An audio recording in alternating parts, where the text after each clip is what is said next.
Hello guys, Ocean Ray here, and today we're going to be recording a video on how to make a Skrillex style bass. It's from Dirty Vibe.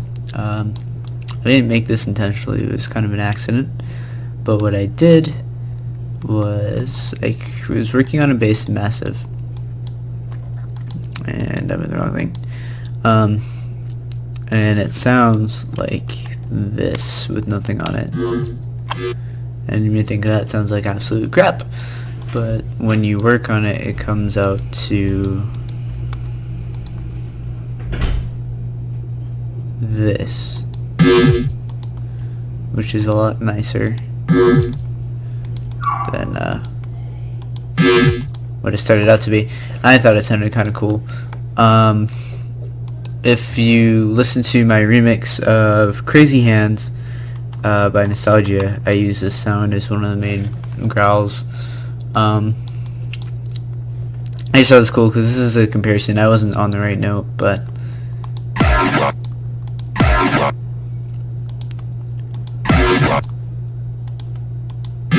I don't know why those reminded me of each other, but they kind of did, and so that's what I came up with. So to make this sound, I'm going to just turn everything off here.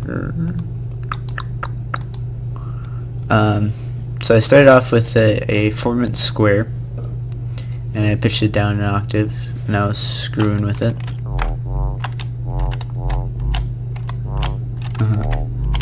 Sounds amazing, right? And then you can see what positions I have on the macros. And then I went to Oscillator 2 and I had a scrapyard. Still sounds absolutely amazing, I know. And then I went to a modulation oscillator and I put a phase on it.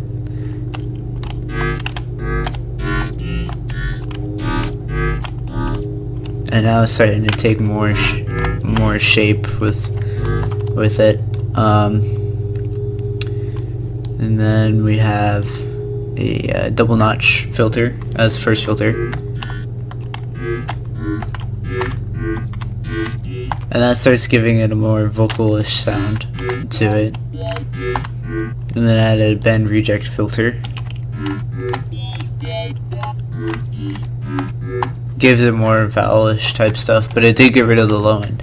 That's why when I used this bass, I had put a sub under it.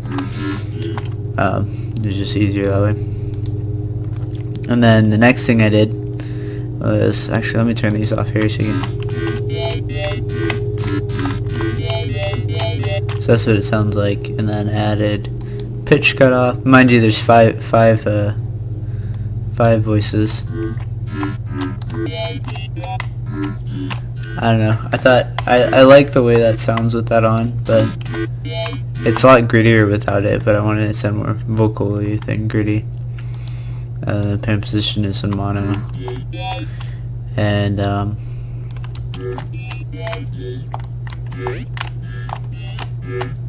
sounds interesting wherever it is, really.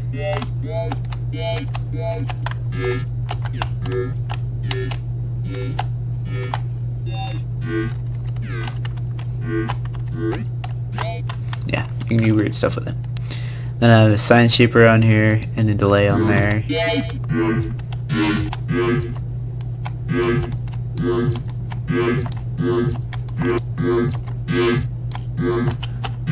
You can mess with that however you want.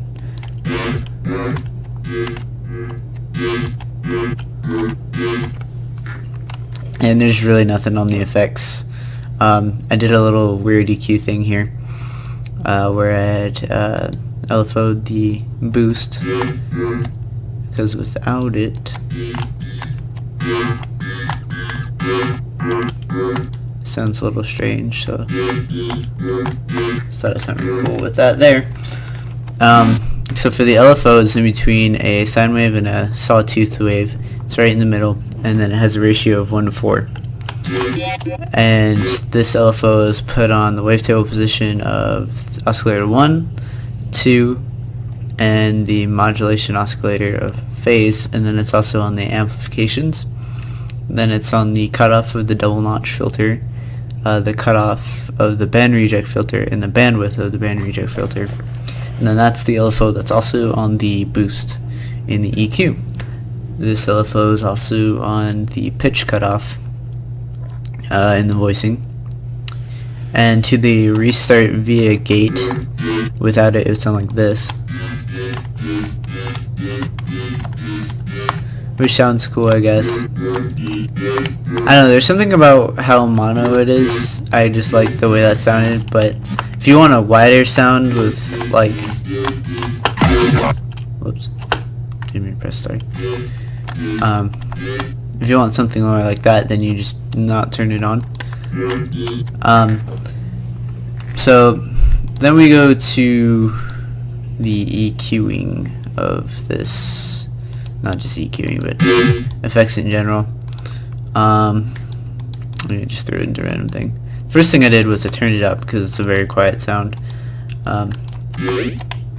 So it's like that now.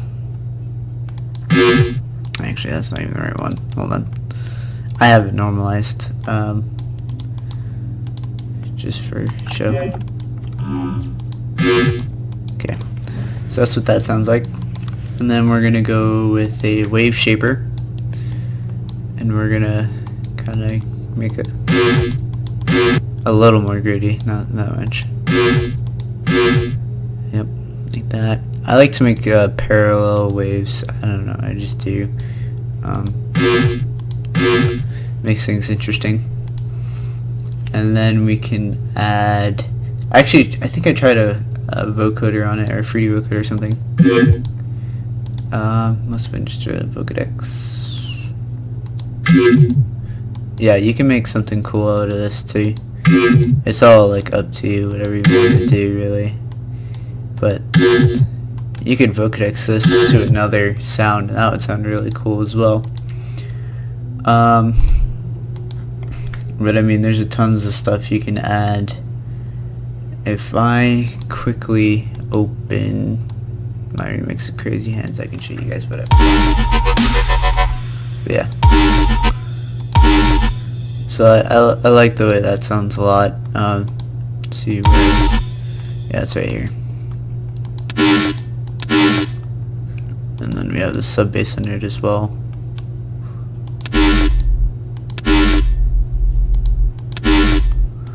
So that's pretty cool. So what I have on mine is I have some EQ. Just make sure all the low ends are gone out of there. Then I have a reverb on it, and I like to do this because it kind of gives it like a metally scratchy sound, which I have showed you guys in previous tutorials. I like to do this. What you do is you turn the wet up a lot, and then you turn the decay all the way down, and then you raise the low cut, so it's pretty much just all high noise reverb. And if I already see all that reverb just in one spot, makes it sound cool, gives it a metalish type sound, like you're rubbing something on metal.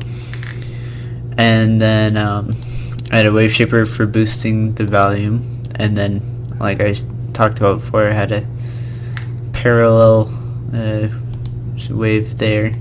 I guess I just put a Maximus on it to boost the mids and stereo separate them, which I didn't need to do, and I forgot that I had made it mono in massive. If I had realized that, I wouldn't have had such a hard time, but I had such a hard time because I wasn't paying attention. And then just the limiter. So that's really it. That's how you make that. And it just reminded me of the bass from Dirty Vibe. Like, when I had made it, I was like, this sounds like something I've heard before, and I assumed Skrillex because of just the way it was processed. And just today I was sitting on the bus and I was listening to Dirty Vibe, and I was like, oh hey, there it is, right there. I'm pretty sure he's used it in other songs too, but I don't remember what they were. So if you guys remember, tell me, and that would be awesome. And so that's all for this tutorial. Thanks for watching. Please leave a like and subscribe if you want more tutorials, and I'll see you guys next time. Bye.